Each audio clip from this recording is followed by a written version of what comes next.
আসসালামু আলাইকুম everyone, I hope সবাই অনেক ভালো আছেন। আজকে নিয়ে আসলাম পেঁপে ডাল রান্নার রেসিপি। তো আজকে আমি পেঁপে ডালের সঙ্গে গাজরও অ্যাড করেছি। তো আজকে আমি পেঁপে ডালটা কিভাবে রান্না করছি চলুন দেখে নিই। এখানে একটা পেঁপে এনেছিলাম কদিন আগে, তো হাফ পেঁপে দিয়ে আমরা ভাজি খেয়েছি আর হাফ ছিল।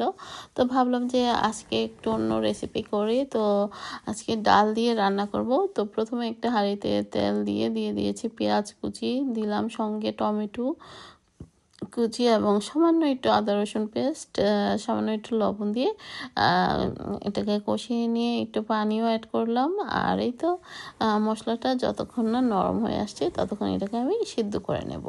তো এই তো দেখতে পাচ্ছেন পানিটা যতক্ষণ না শুকিয়ে আসবে ততক্ষণ এর মধ্যে আমি দিয়ে দিলাম সামান্য একটু হলুদ গুঁড়ো, সামান্য ধনে এবং খুবই সামান্য মরিচ গুঁড়ো।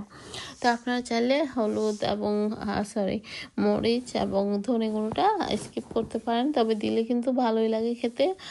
তো এই তো কেটে রাখা আমি পেঁপে এবং গাজরটাকে এভাবে কিউব করে কেটে নিয়েছিলাম, এগুলো অ্যাড করে দিলাম।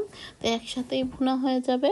তো এটা সবজিটা কষতে এটা যতক্ষণ না সিদ্ধ হয়ে আসবে, তা মোটামুটি সিদ্ধ হয়ে আসলে আমি এর মধ্যে ধুয়ে রাখা ডালগুলো দিয়ে দিব। এখানে আপনারা চাইলে মুসুরির ডালের পরিবর্তে বুটের ডাল অথবা মুগ ডাল দিয়েও কিন্তু করতে পারেন, তবে মুসুরির ডালটাই আমার কাছে বেস্ট মনে হয়, খেতে সুস্বাদু।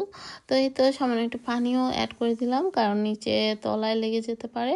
তো সেই বুঝি আসলে এটাকে পানিটা অ্যাড করতে হবে। তো এই তো আর একটু নরম হয়ে আসলে আমি এর মধ্যে ডালটা অ্যাড করব। তো আপনারা আর কে মানে এইভাবে পেঁপে ডাল রান্না করে খেয়েছেন বা করেন না যারা, তারা অবশ্যই করবেন, আর যারা করেন তারা তো জানেনই। তো আমার রেসিপিটা আমি আজকে যেভাবে রান্না করছি, আর এই রান্নাটা কিন্তু এতটাই সুস্বাদু হয়েছে, মানে কি আর বলবো। আর এই রান্নাটা কিন্তু আপনারা চাইলে পরোটা, রুটি অথবা যে কোনো খাবারের সাথেই খেতে পারেন। খুবই সুস্বাদু হয়েছে, কি আর বলবো। তো এই তো মোটামুটি আমার পেঁপে ডালটা সিদ্ধ হয়ে আসছে। তো আমি অন্য একটা চুলায় দিয়ে দিচ্ছি ঘি এবং সামান্য একটু তেল দিয়ে এর মধ্যে দিয়ে দিলাম সামান্য একটু আস্ত জিরে এবং দিয়েছি পেঁয়াজ কুচি এবং রসুন কুচি। তো এটাকে সামান্য লালচে করে ভেজে নেব, এটা দিয়ে আমি ডালটাকে বাগার দিব।